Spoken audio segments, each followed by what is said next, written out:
La Biblia y los ataques del modernismo, parte 5. Continuamos con la sección 2. Siendo la Biblia la única guía del hombre para alcanzar la vida eterna, ¿por qué es que Dios no aseguró su existencia inconfundible en todas las edades? Dios la ha hecho. Lo que pasa es que el incrédulo, enaltecido por su propia sabiduría, no acepta las evidencias de la existencia inconfundible de la Biblia. Dios ha determinado, y no el hombre, que solamente por la fe del hombre será agradado. Hebreos 11:6. Para una base inconfundible, la fe, Dios ha dado las evidencias, pero Dios no forza a nadie a creer. Siempre ha habido incrédulos y siempre los habrá, aún en el tiempo de Cristo. El mundo a lo largo no creía en la palabra de Dios expuesta en los 39 libros del Antiguo Testamento. Pero otros muchos sí creían, inclusive Jesucristo mismo. Ahora, al autor hacemos una pregunta. ¿En qué manera Dios pudiera haber asegurado la existencia inconfundible de la Biblia? De tal manera que nadie, pero nadie, podría rechazar la Biblia hoy en día. Contéstenos, por favor. Cuando lo haga, le enseñaremos a muchas personas que no aceptarían sus conclusiones tan aseguradas, seguirían siendo incrédulos y propondrían sus muchas objeciones. ¿Por qué dejó una obra de tal magnitud en las manos de inconversos para compilar trozo por trozo el libro infalible para su pueblo? Ya lo hemos explicado arriba. Hombres inspirados determinaron la canónica de las Escrituras, y Dios por su providencia ha controlado las actividades de los hombres para lograr el fin deseado, pues como ha prometido, su palabra no va a pasar. Una cosa es que Dios haga uso de hombres inconversos, como también de conversos, para llevar a cabo sus propósitos. Y otra cosa completamente distinta es que Dios deje el control de sus propósitos y fines a hombres inconversos. Esto el modernista ya lo sabe, pero sus prejuicios no le dejan admitir la providencia de Dios. El autor dijo en una de las 3 entrevistas con referencia a la providencia de Dios: yo solía dar la respuesta ortodoxa. Con la palabra ortodoxa expuso su prejuicio. Él antes decía a los hombres que Dios en su providencia ha cuidado de su palabra, y decía la verdad. Pero ahora que no puede creer en muchas de esas declaraciones y relatos de la Biblia, no nos dice cuáles son, no quiere admitir que Dios puede gobernar el reino de los hombres para lograr sus propios fines. Ya es modernista e incrédulo, y como tal tiene que limitar el modo de operar de Dios. Se considera más sabio que Dios, le dice que no puede conservar sus escrituras en la manera en que lo ha hecho. Esperaremos su respuesta a nuestra pregunta. ¿Dirá que Dios debió haber escrito con su propio dedo alguna lista en piedra y haberla pregonado desde el cielo una vez por semana y por 100 años? Diga lo que diga, por respuesta va a dejar un mundo lleno de incrédulos. No van a creer en la existencia inconfundible de su Biblia. Está pues delante de nosotros la penosa conclusión de que los inconversos no han logrado saber trazar bien las Escrituras, pero sí han tenido la sabiduría indispensable para compilarlas infaliblemente. Es fácil fabricar un caso y luego atribuir a los cristianos una conclusión penosa. El modernista siempre representa mal el caso, cosa que veremos repetidas veces a través de este repaso, y luego jactanciosamente llega a la conclusión deseada.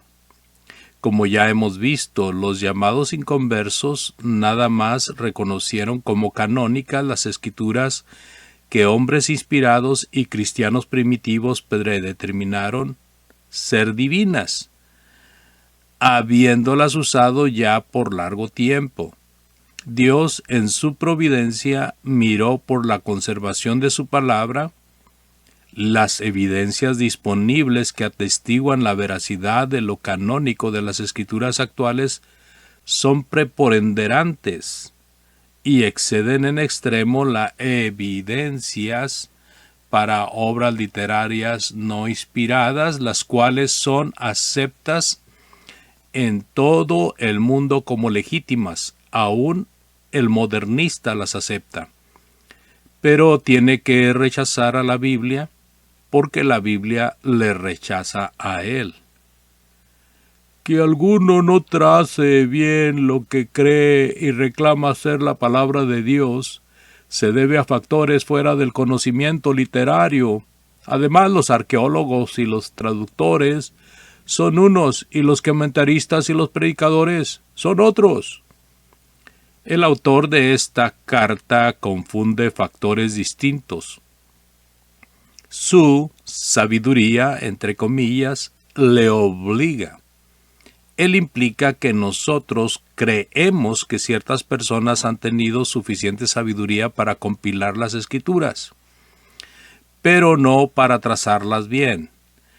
Tal implicación es falsa. El no trazar bien las escrituras no se debe a falta de sabiduría. El autor está erigiendo oponentes de paja. El pueblo de Dios de hoy puede leer la Biblia porque los sectarios se la han traducido. Sin los sectarios, la Iglesia de Cristo no hubiera tenido una Biblia legible durante su existencia en las Américas. Dios entonces ha usado a los que va a condenar eternamente. Mateo 7, 21 al 23. Y también capítulo 15, versículo 13. Para el trabajo tan delicado de poner en las manos de los cristianos traducciones correctas de la Biblia, para que éstos las usen en la salvación del mundo, ¿no es esto peculiar? El autor representa mal el caso y luego pregunta, ¿no es esto peculiar? Sí, es peculiar según él lo representa, pero la verdad del caso no es nada peculiar, sino en plena conformidad a las maneras de actuar de parte de Dios en tiempos pasados. El caso no es que sin los sectarios la Iglesia de Cristo no hubiera tenido una Biblia legible, sino que sin Dios la Iglesia de Cristo no hubiera tenido una Biblia.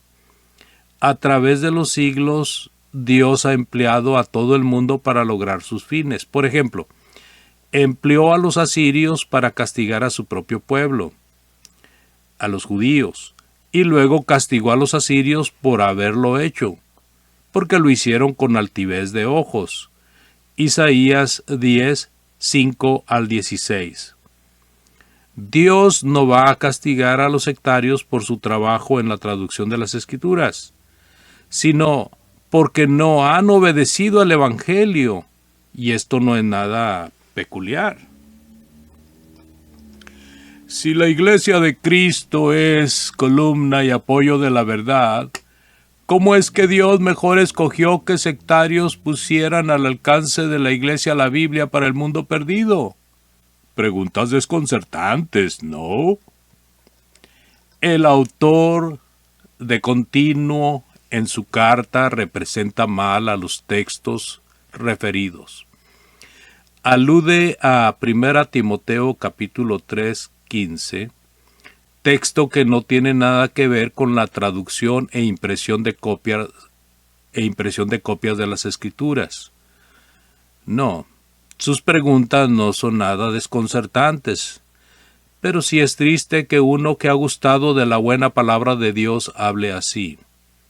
Mateo 23, del 1 al 3, dice: Entonces habló Jesús a la gente y a sus discípulos, diciendo: En la cátedra de Moisés se sientan los escribas y los fariseos. Así que todo lo que os digan que guardéis, guardadlo y hacedlo. Mas no hagáis conforme a sus obras, porque dicen y no hacen. Si Jesús les dijo que guardaran e hicieran lo que los escribas y fariseos infieles enseñaban, y si los escribas copiaban las escrituras que los fieles estudiaban, ¿por qué ve algún problema nuestro autor en que los sectarios hayan traducido la Biblia? Según su lógica, los judíos fieles y mayormente los discípulos de Jesús podían emplear solamente los ejemplares de las escrituras copiadas por escribas fieles. Además, ¿por qué hablar solamente de la traducción de las escrituras? ¿Por qué no hablar también de la publicación de las Biblias? Si la Iglesia es columna y apoyo de la verdad, ¿debe usar Biblias impresas por los sectarios? ¿Y qué del uso de las referencias de los mapas y las demás ayudas preparadas por ellos? La Iglesia sí es columna y apoyo de la verdad, y por eso la proclama y la defiende de ataques de los incrédulos, pero no recibió mandamiento de Dios de que traduzca e imprima ejemplares de las escrituras que registran esa verdad. Muchos han participado en estas empresas, y esto con variedad de motivos.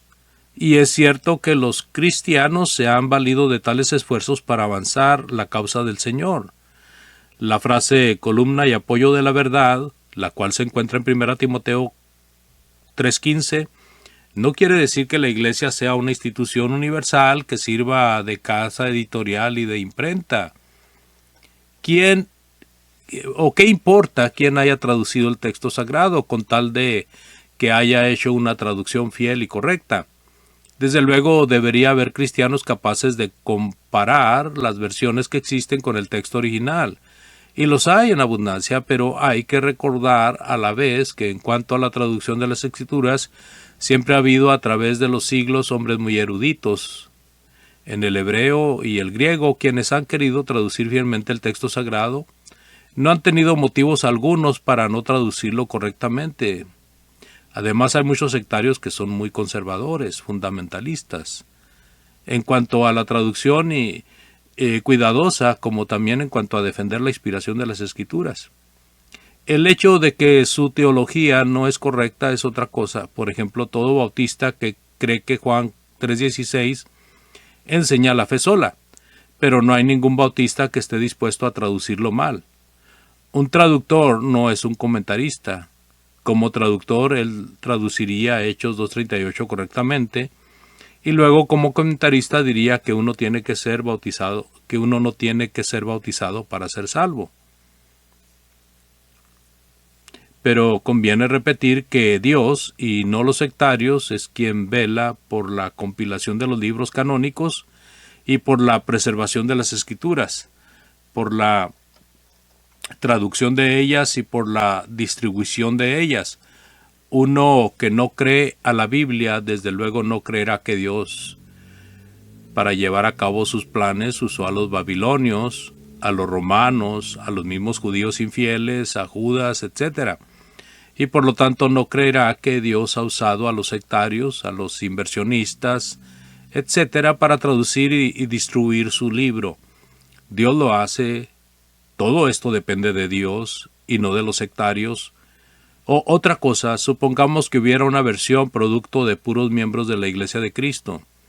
¿En qué diferiría de las existentes? ¿En realidad quiere nuestro autor que la Iglesia de Cristo tenga su propia versión como los testigos de Jehová tienen la suya?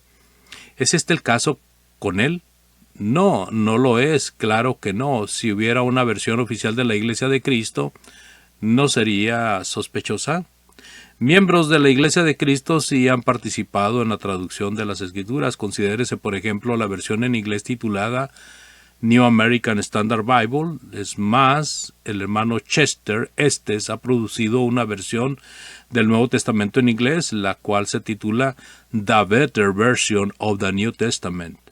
Estas verdades desmienten la siguiente frase citada en la carta del autor.